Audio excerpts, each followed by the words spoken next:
Vamos direto para a nossa capital federal, saber o que vai ser destaque por lá hoje com a Catarina Martorelli. Bom dia, Catarina. O projeto autoriza o proprietário rural a submeter a sua fazenda ou uma parcela dela como garantia de financiamento. Ou seja, ao invés de dar toda a propriedade como garantia, o agricultor pode oferecer só a parte correspondente à dívida em garantia. Esse projeto está em debate na Câmara Federal. O que o projeto traz em si? Ele traz exatamente a possibilidade de fazer o fatiamento da propriedade através de croquis, né, com registros para que essa mesma área, numa mesma matrícula, possa ser dado em garantia de primeiro grau em vários outros agentes financeiros. Isso traz um ganho extraordinário. O produtor que está me assistindo nesse momento sabe do que eu estou falando, da importância que isso tem para o limite do seu crédito, inclusive para o barateamento da taxa de juros, porque quanto mais garantia real você tiver e menos risco de não pagamento, automaticamente o agente financeiro baixa os custos disso. Nesta terça, os integrantes da Frente Parlamentar da Agropecuária, FPA, debateram esse assunto e prometeram melhorar a lei que está no Congresso. E o que nós queremos no patrimônio de afetação, na verdade, é estabelecer que o produtor tem o direito de colocar como patrimônio afetado apenas o valor equivalente ao empréstimo buscado.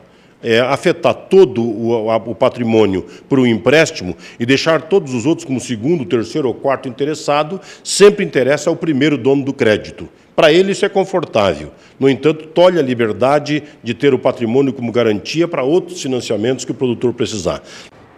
Nós vamos agora para o norte de Mato Grosso, onde o nosso repórter Valdir Pacheco acompanhou o primeiro dia de campo sobre a integração lavoura, pecuária e floresta com espécies frutíferas para a pecuária leiteira. Vamos ver como é que foi.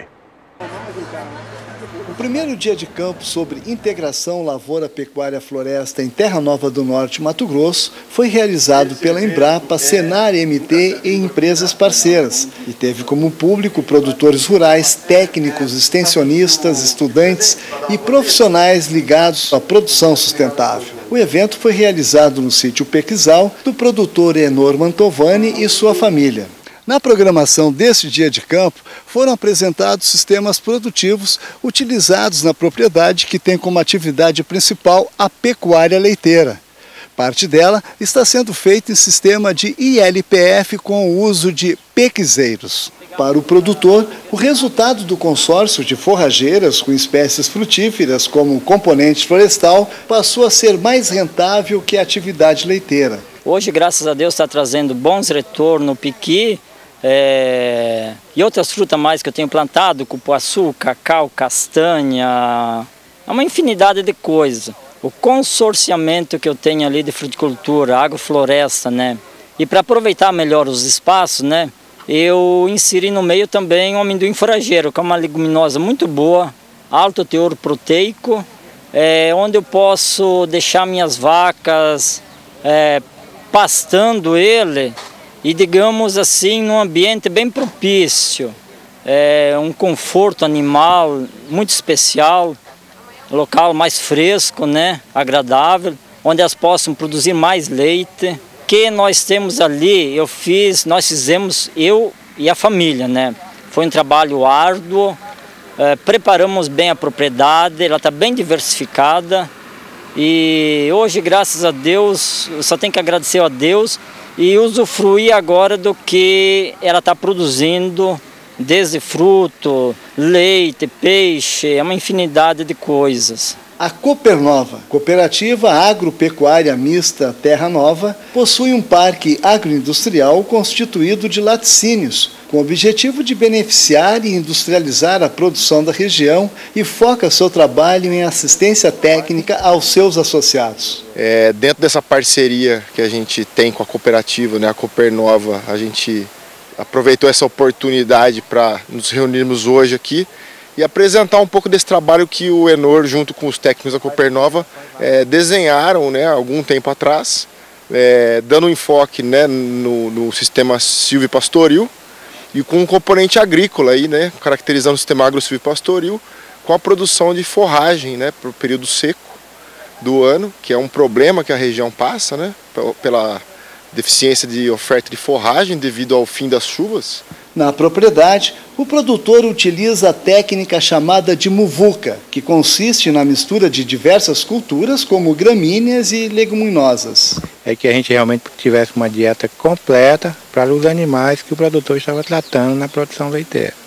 E o resultado foi visível? Extremamente satisfatório. Ele manteve a mesma produção no período seco que ele conseguia no período chuvoso. E quais foram as espécies utilizadas aqui?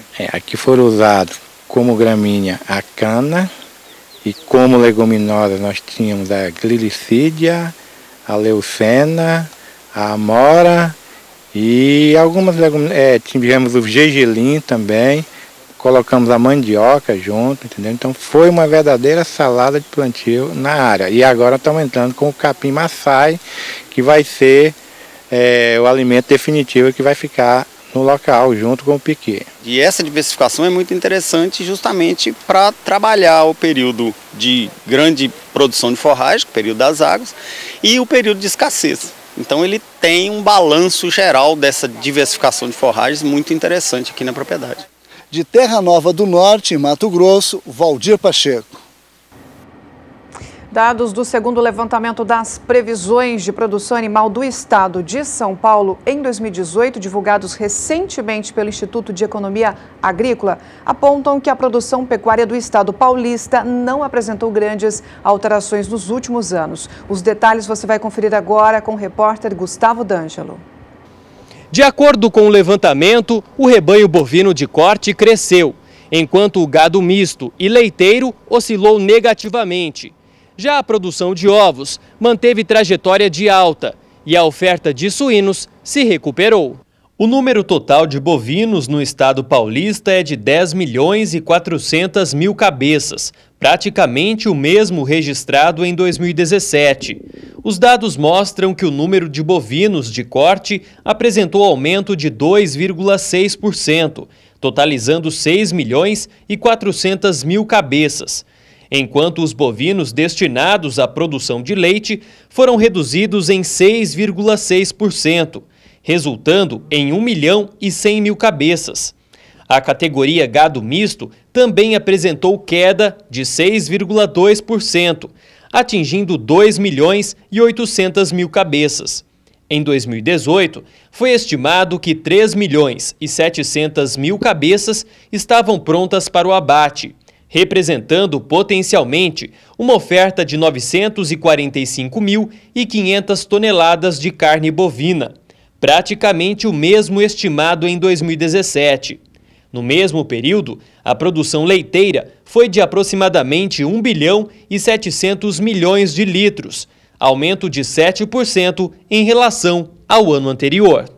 A produção de aves para postura está estimada em cerca de 51.900.000 cabeças e a produção de ovos totalizou 1,2 bilhão de dúzias, volume 8,8% maior que o apresentado em 2017, enquanto as aves para corte totalizaram 591 milhões de cabeças, equivalendo a uma oferta de 1.300.000 toneladas de frango em peso vivo, que representa um decréscimo de 11,1% sobre o volume de 2017. A previsão do efetivo de suínos é da ordem de 894.200 cabeças.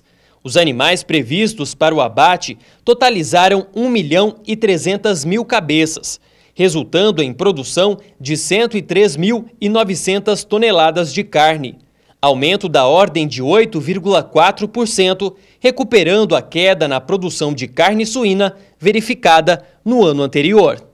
De Araçatuba, São Paulo, Gustavo D'Angelo. E os presidentes do Brasil, Jair Bolsonaro, e dos Estados Unidos, Donald Trump, se reuniram ontem em Washington, onde trataram de diversos assuntos. Dentre eles, a crise e a possível intervenção na Venezuela e itens da agenda econômica entre os dois países. Em encontro na Casa Branca com o presidente Jair Bolsonaro, o presidente dos Estados Unidos, Donald Trump, afirmou nesta terça-feira que apoia o ingresso do Brasil na Organização para a Cooperação e Desenvolvimento Econômico, OCDE. O presidente do Brasil está nos Estados Unidos desde domingo.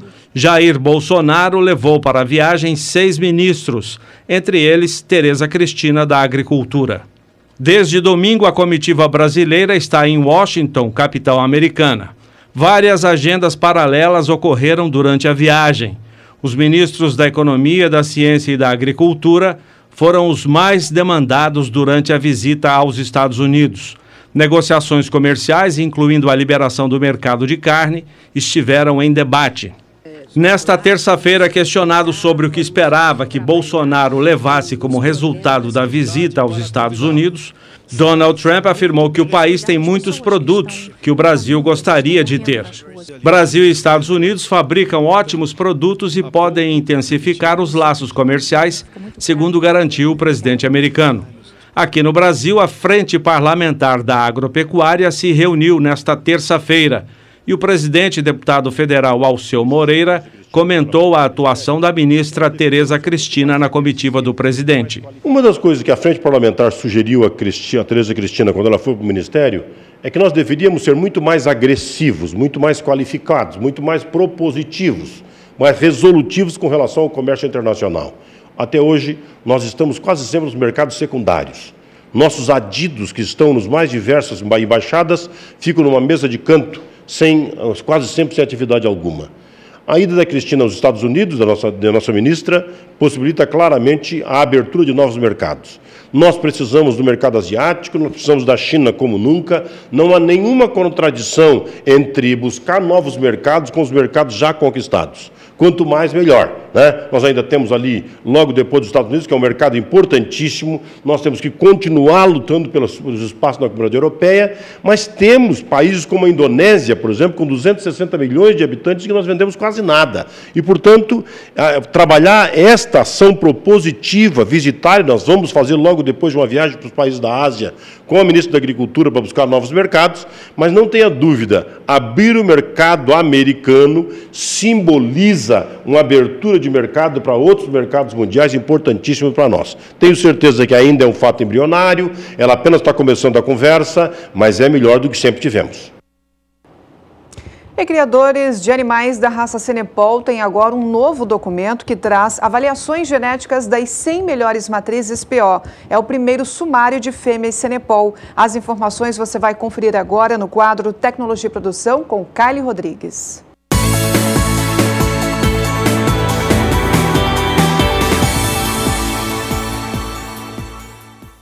A ideia do sumário veio dos próprios pecuaristas, juntamente com a Associação Brasileira dos Criadores de Bovinos Cenepol, ABCB, que detectaram tornar público os resultados de fêmeas da raça para o público em geral, o que já é feito com os touros. O sumário de fêmeas foi construído com base em informações genéticas de 2018 da raça, feita pelo programa GenePlus Embrapa. Para ranquear as 100 melhores matrizes, foi usado alguns filtros, como serem PO, fêmeas que tiveram pelo menos um filho nascido em 2017, visando garantir a produtividade, como ainda o principal, terem tido pelo menos 10 filhos com registros válidos, usados nesta avaliação genética de 2018, para peso aos 120 dias, peso a desmame ou ao sobreano. Todos os requisitos visam informações concretas.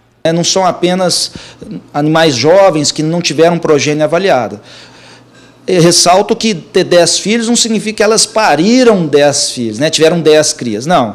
No Cenepol é muito utilizada a biotécnica reprodutiva, transferência de embrião, fertilização in vitro, e, portanto, isso significa que elas tiveram filhos, certamente com o uso dessas biotécnicas que faz com que uma vaca tenha um número grande de filhos, mesmo não tendo efetivamente parido aqueles animais. O programa GenePlus Embrapa colabora desde 2010 com a promoção do melhoramento genético da raça. O GenePlus tem participação direta na avaliação genética em si, no processamento dos dados que vêm das fazendas participantes do programa, onde o programa também atua na orientação da coleta de dados, na composição desses bancos de dados consolidados, que permite esse tipo de de informação ser gerada. Então, essa informação é direta e mesmo como, até complementando a questão dos critérios para usar, a gente pegou as 100 melhores vacas que atenderam filhos nascidos em 2017, pelo menos 10 filhos avaliados, mas as melhores para IQG, que é o Índice de Qualificação Genética do programa GenePlus. A raça tem seu crescimento pautado nas tecnologias. O Brasil detém atualmente o maior acervo da raça Cenepol do mundo, fruto, claro, de muito trabalho. Com esse sumário, né, todos no Brasil e no mundo têm conhecimento de quais são as 100 melhores fêmeas hoje, claro, com base na avaliação 2018, a gente sabe que isso é um processo dinâmico, né, dentro da raça Cenepol e, portanto, eu posso estar buscando acessar esse material genético, né? Eu posso contactar esse criador, esse proprietário e tentar alguma questão de negociação com ele, seja do próprio animal ou talvez de negociar embriões, né? Alguma coleta de ossos para chegar em embriões. O material é de domínio público. A versão impressa já está sendo distribuída para criadores e associados. Em breve estará à disposição no site da ABCB para download de forma gratuita. De Campo Grande, Kaile Rodrigues. E o nosso repórter Vinícius Souza participou de um dia de campo no município de Rio Verde, que fica no interior aqui do estado de Mato Grosso do Sul, em uma propriedade que trabalha com confinamento de gado. No evento foram apresentadas tecnologias que auxiliam muito o produtor com este sistema e você vai conhecer agora, veja só. Confinar o gado é uma atividade que exige planejamento e estratégia.